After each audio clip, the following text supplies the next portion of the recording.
Hello बच्चों, चलिए प्रश्न को पढ़ते हैं। इसमें लिखा है कि एम द्रव्यमान का एक सममित पटल एक वर्ग तथा वर्ग की प्रत्येक भुजा पर बने अर्धवृत्ताकार खंड से बना हुआ है।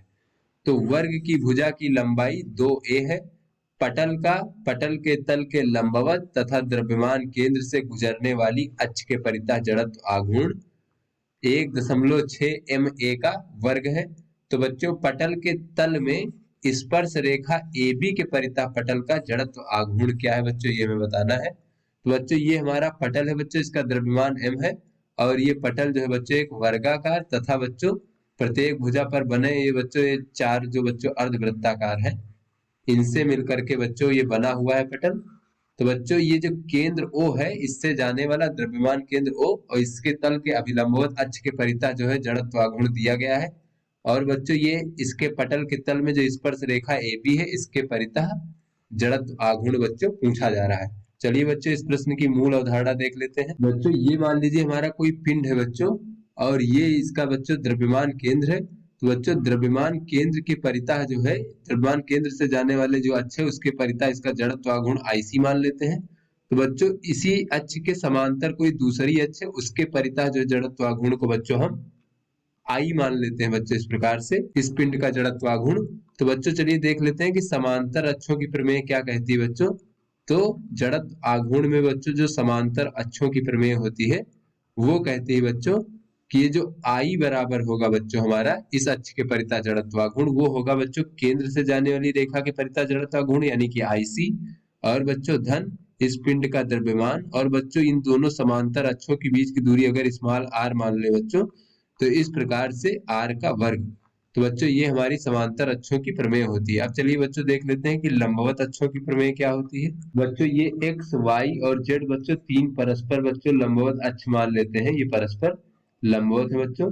और कोई बच्चों हमारा पिंड है इस प्रकार से, तो उसमें बच्चों अगर हम ये z के परितः जो है बच्चों, z अक्ष के परितः अगर हम जड़त्व आघूर्ण देखें बच्चों, तो वो अन्य दोनों लंबवत अक्षों के परितः जो जड़त्व आघूर्ण है उसके योग के बराबर होता है बच्चों।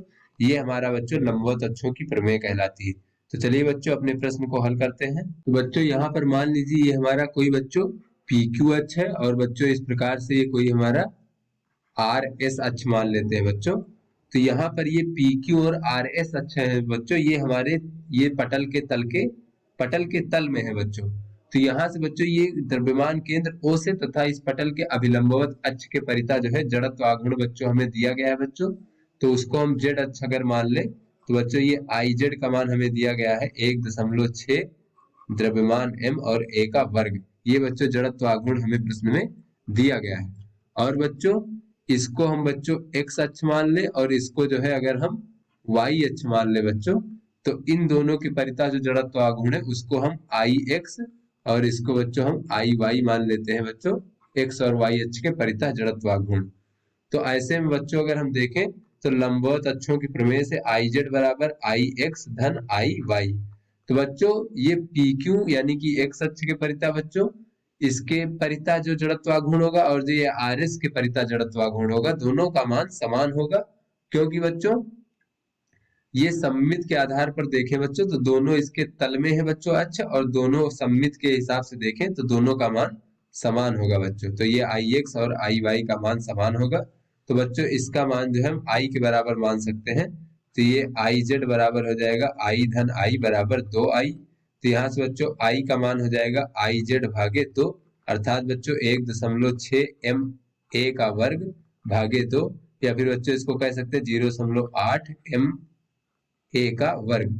तो इस प्रकार से बच्चों अगर हम देखें तो ये बच्चों हमारा जो है PQ अक्ष के परितः जो है जड़त्व आघूर्ण प्राप्त हो गया। ये PQ अक्ष जो है बच्चों हमारा ये पटल के तल में है।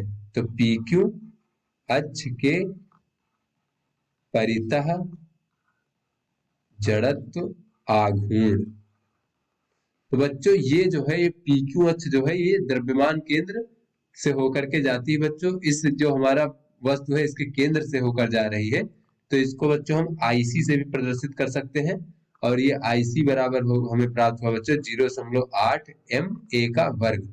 तो बच्चों इस PQ अक्ष के समांतर जो एक अक्ष है बच्चों AB अक्ष है हमारा, इसके परितः अगर जड़त्व आघूर्ण निकालना हो बच्चों, और ये दोनों एक ही तल में बच्चों समांतर है, तो बच्चों हम यहाँ से समांतर अक्षों की प्रमेय से देखेंगे बच्चों, जहां आईसी एक केंद्र है, और इस प्रकार से बच्चों अगर हम देखें तो ए बी के परितः क्या हो जाएगा बच्चों, ए बी के परितः जड़त्व आघूर्ण, बच्चों इसको हम आई ए बी कह लें अगर, तो बच्चों ये हो जाएगा केंद्र से जाने वाली रेखा के परितः जड़त्व आघूर्ण धन बच्चों द्रव्यमान और दोनों समांतर अक्षों के बीच की दूरी।